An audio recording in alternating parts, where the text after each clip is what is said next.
Welcome to the Plagues Project. And Plagues, Many Angles. Now more than ever. Come learn with us. I would like to share with you an architectural proposal that my team at Studio ST Architects and I have recently developed for affordable micro-housing in metropolitan centers. This project has evolved in response to the COVID-19 pandemic. Cities have always been the center of economic, scientific, religious, and artistic exploration. They are the fertile ground in which our modern culture has grown. But cities are inhabited not only by the successful and the wealthy. Cities are also home to a diverse population, a large working and middle class, and all those others who never fit in anywhere else. It is in this unpredictable mix of people where cities are made. In the story of Genesis, Adam and Eve are forced to leave the bucolic Garden of Eden. Their two sons, Cain and Abel, choose the archetypal ancient occupations. And I quote, "Abel became the keeper of sheep, and Cain became the tiller of the soil." After killing his brother, Cain must leave his tribal land to relentlessly wander the world. Yet, when his son Enoch is born, he builds the first city.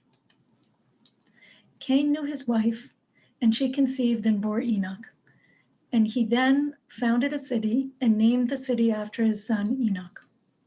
It is Cain, the outcast, the nomad, the criminal, the one who can never return home, that the biblical narrative sees as the builder of the first city. In February, while the COVID-19 pandemic was silently raging through New York City, and we had completely no idea, I wrote a short op-ed. I was responding to a court decision to revoke the building permit for the top 20 floors of a Manhattan luxury condominium because it used gerrymandering-style tax lot assembly tactics to justify the request for excessive floor area. In my piece, I suggested that the court should not require the developer to demolish these floors, which were already built, but rather that they should convert them into affordable housing. These are the 3 apartments that the developer proposed and the 8 apartments I proposed in the same building. Just a few weeks later, life in dense urban cities came to a halt. We were instructed to shelter in place while ambulances howled through New York City streets. The number of dead climbed daily, and a field hospital was set up in Central Park. I had a nightmare about dying alone on a cot in the Javits Center. But many of us, white-collar, upper-middle-class professionals, quickly adapted to the new reality. We figured out how to work from home, our kids continued school from their bedrooms, and we were able to get almost everything we needed online. The outside world was scary, but we were fairly safe within our own homes. New York City is home to diverse communities that create a vibrant urban landscape. But the COVID-19 pandemic revealed that the city is more divided than we would like to acknowledge. While the educated and wealthy had the luxury of staying at home, the city's low-income families, immigrant population, and communities of color faced heightened challenges. Healthcare, frontline, and essential workers continued working, risking their own health and safety in order to provide for their families and keep the city functioning. They traveled on subway and bus to get to their jobs, exposing themselves to contagion while commuting, meeting customers, or working in tight, inadequate conditions. For weeks, we opened our windows at 7 p.m. to clap for these heroes. We expressed our gratitude and appreciation for those who made sure that we could buy toilet paper in the supermarket and that our lobbies were attended. We thanked those who continued to remove the garbage and keep our city streets safe. And we were deeply grateful to all those who participated in the efforts to care for the sick and ensure the hospitals were operating. Cities develop complex multi-agency emergency plans. I now realize that these healthcare and frontline workers were New York City's human resilient infrastructure. They were our emergency pandemic plan. They kept New York going, and they made it possible for all of us to survive. If frontline workers are the infrastructure that allows the city to function, it is incumbent on us to prioritize and serve these communities who for too long have been underserved and undervalued. New York City's real estate exposes the city's socioeconomic inequalities. Manhattan's luxury residential market seems to be rebounding. At the same time, the Department of Housing Preservation and Development, which is responsible for funding and maintaining affordable housing, suffered a 40% funding cut that could result in the loss of 21,000 affordable housing units throughout the city. While thinking about all this, I decided to return to my February proposal, which I mentioned earlier.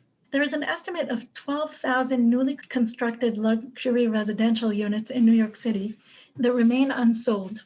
Since apartments on higher floors command great views and increased value, developers have been experimenting with adding empty mechanical voids in the middle of buildings to raise the upper floors. Just a few weeks ago, a judge questioned the permit for a new tower at 50 West 66th Street, that's shown in this diagram, in which the developer included 198 feet of empty mechanical void to raise the building to 775 feet. The prevalence of unoccupied and unusable space throughout the city presents an opportunity to rethink affordable housing and to integrate it into these luxury buildings in affluent, centrally located neighborhoods. So here's our new proposal. We called it the MicroPolis, Micropolitan Home. The MicroPolis home is a microhome designed to be incorporated into existing spaces within the metropolitan centers. In this diagram, you can see the new yellow units inserted into the space originally designed and designated to be demolished at 200 Amsterdam Avenue. These microhomes are modular, prefabricated, energy-efficient, cost-effective units that can be installed in already built buildings. In place of the developer's 3 large apartments on each floor, we were able to install 16 smaller homes serving up to 600 new residents on 20 floors. Each unit is an efficient 270 square foot apartment. It features an accessible bathroom, small kitchen, living, and sleeping area. The staggering of these units creates balcony spaces for most apartments, and we included large public outdoor terraces to provide space for socializing, co-working, and children's play. Our design has important environmental advantages. Reusing existing building spaces conserves materials and resources, lowers carbon footprint, and will bring old energy inefficient buildings up to current code.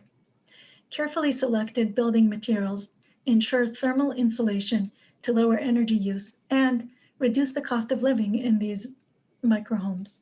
The MicroPolis homes will help the city alleviate the affordable housing shortage. Installing these complexes in wealthier neighborhoods, this is a diagram showing the units in the mechanical void of the condominium at 50 West 66th Street. Installing them in these buildings will improve living standards for communities of color, immigrant groups, and low to middle income families. Research has shown that a child's home zip code is one of the best predictors of adult success in life. Living in a better neighborhood provides families with better access to daycare, education, and safer neighborhoods for their children. Many essential workers bear long commutes, burdening them with lost time on transit and increasing the risk of exposure to the virus on public transport. Creating affordable homes within centrally located luxury developments will decrease these risks. We realize there will likely be resistance to this proposal. Few privileged communities welcome low and middle income developments in their neighborhoods, let alone within their own buildings. But there are also many who realize that part of being a just society is implementing housing justice. If we learned anything during this pandemic, it is that humanity is deeply intertwined. We thrive together and we fail together, and we fall ill together. It has also exposed the inequities of our society. It is unacceptable that the communities that kept our city working were also those who suffered the most and received the least support.